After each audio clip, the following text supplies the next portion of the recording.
दुनिया के मशहूर बिजनेसमैन जॉर्ज सोरोस को लेकर देश की सियासत गरमाई हुई है। हालांकि बीजेपी और कांग्रेस के बीच छिड़ी इस सियासी जंग की पृष्ठभूमि हालिया बजट सत्र में पक्ष विपक्ष के बीच का गतिरोध है। लेकिन इसे लेकर एक बार फिर संसदीय कार्य मंत्री के निशाने पर नेता विपक्ष राहुल गांधी आ गए। कांग्रेस ने किरण रिजिजू के आरोपों पर पलटवार किया है। सवाल है कि ये आरोप लगाना कितना सही है कि नेता विपक्ष देश के लिए खतरा है।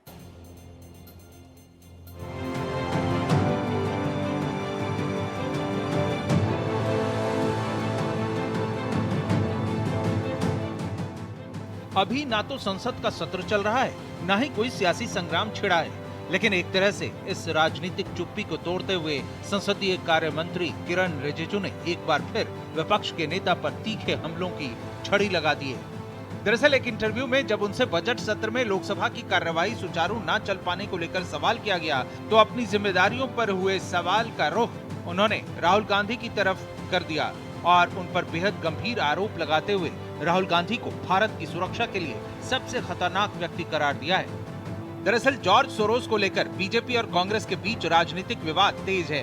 कांग्रेस नेता पवन खेड़ा ने केंद्रीय संसदीय कार्य मंत्री किरण रिजिजू को खुली चुनौती दी है। उन्होंने कहा है कि रिजिजू सबके सामने ये ऐलान करें कि बीजेपी का कोई भी मंत्री जॉर्ज सोरोस से नहीं मिला और किसी भी नेता के बच्चे सोरोस के फंड से चलने वाले संगठनों से काम नहीं कर रहे। ऐसा कुछ नहीं है जी, आप लोग को समझना पड़ेगा। देखिए, आप तो मीडिया के हैं, मीडिया लोगों को मैं तंज नहीं कसना चाहता हूँ, लेकिन आप लोग भी तो ऐसे न्यूज़ चलाना चाहते हैं जो लोग देखे हैं। वरना तो राहुल गांधी आज के दिन में भारत का सुरक्षा के लिए सबसे ज़्यादा खतरनाक इंसान बन गया है। मैं ये क्यों कह रहा है कि राहुल गांधी आज भारत का सुरक्षा के लिए बहुत बड़ा चुनौती क्यों बन गया है? क्योंकि वो ऐसे ताकतों से मिले हुए हैं जो भारत विरोधी है। Tell Mr. Rijizu, and I challenge him, he needs to come out and publicly say that not a single BJP minister has met Soros. Number two, not a single example of children of BJP leaders are working in Soros-funded organizations or have worked in Soros-funded organizations. I challenge him.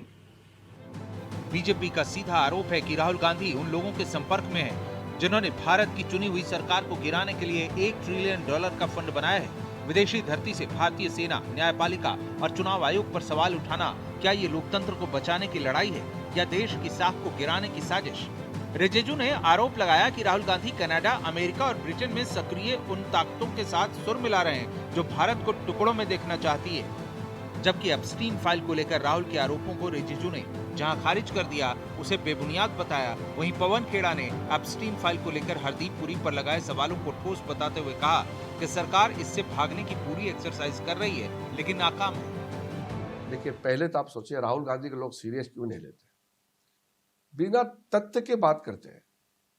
Epstein files जो भी है उसमें अगर हमारा प्रधानमंत्री वहां किसी से मिला है, वहां कहीं गया है या कुछ डॉक्यूमेंट है, इस तरह का कोई चीज नहीं है और जबरदस्ती सरकार का, प्रधानमंत्री जी का नाम लिए जा रहे हैं।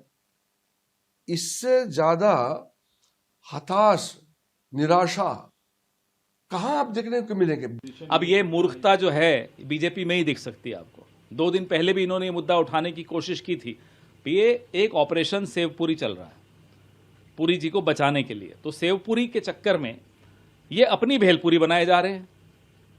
अरे मूर्ख लोगों, जिस कागज को आप हवा में लहरा रहे हो वो क्या कागज है? पेज नंबर 55, 59 पेजेस में से पेज नंबर 55 पे है, शेड्यूल है सितंबर 2010 का, 10 सितंबर से 23 सितंबर तक जो इवेंट्स न्यूयॉर्क में हो रहे थे उसका। उसमें एक इवेंट है, उसमें कई फैशन शोज हैं, कॉन्फ्रेंसेज हैं, अवार्ड्स हैं, सब कुछ है। उसमें से एक इवेंट में कपिल सिब्बल जी को अवार्ड मिल रहा था 2010। जो संस्था दे रही थी उसने एप्स्टीन से कब पैसा लिया था? 2006 से पहले। तब एप्स्टीन के बारे में, उनके काले कारनामों के बारे में कोई नहीं जानता। दरअसल ये सारे वही मुद्दे हैं जिन्हें लेकर बजट सत्र में पक्ष विपक्ष आमने सामने थे। किरण रिजिजू ने राहुल गांधी के आचरण को बचकाना और गैर जिम्मेदाराना बताया है। रिजिजू के अनुसार राहुल गांधी सदन के नियमों का उल्लंघन करते हैं और बिना किसी ठोस आधार या पूर्व सूचना के मंत्रियों पर और सरकार की नीतियों पर आरोप लगाते रहते हैं। देखिए, राहुल गांधी जी का बिहेवियर जो है, उसका बर्ताव, वो बचकाना है, चाइल्डिश है।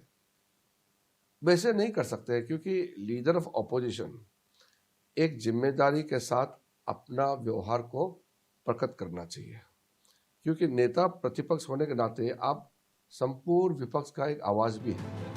मंत्री रिजिजू ने ये भी आरोप लगाया कि राहुल गांधी को कुछ एनजीओज की तरफ से सिखाया गया है कि संसद की कार्यवाही ठप करने से ही कांग्रेस का पुनरुद्धार होगा, इसीलिए वे सदन को सुचारू रूप से चलने नहीं दे रहे हैं। देखिए, स्पीकर हमेशा निष्पक्ष रहते हैं, लेकिन इतिहास में आप जाके देखिए, सरकार का बिजनेस को पारित करने में स्पीकर तो योगदान देगा ही ना।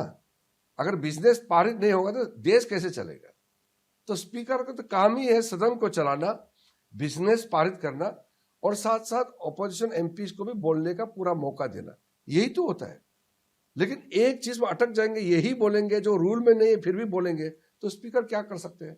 और ये लोग पूरा स्पीकर के चैम्बर में आकर के जो दादागिरी दिखाया, वो तो चाहने से स्पीकर सबको, अगर हमारा ओम बिरला साहब तो बहुत ही कंसिडरेट है, सॉफ्ट है, अगर सोमनाथ चैटर्जी जैसे होता तो जितना आकर के स्पीकर के ऑफिस में जो धमकी देने आए सबको निष्कासित कर। रिजिजू का तर्क है कि नेता प्रतिपक्ष के रूप में राहुल गांधी की जिम्मेदारी संस्थानों की गरिमा बनाए रखने की है, लेकिन उनका व्यवहार राष्ट्रीय सुरक्षा के लिए चुनौती बन गया है। दरअसल राहुल गांधी ने जर्मनी और अमेरिका में कहा था कि भारत में लोकतंत्र खत्म हो चुका है और यहाँ की अर्थव्यवस्था को डेड इकोनॉमी कहा था।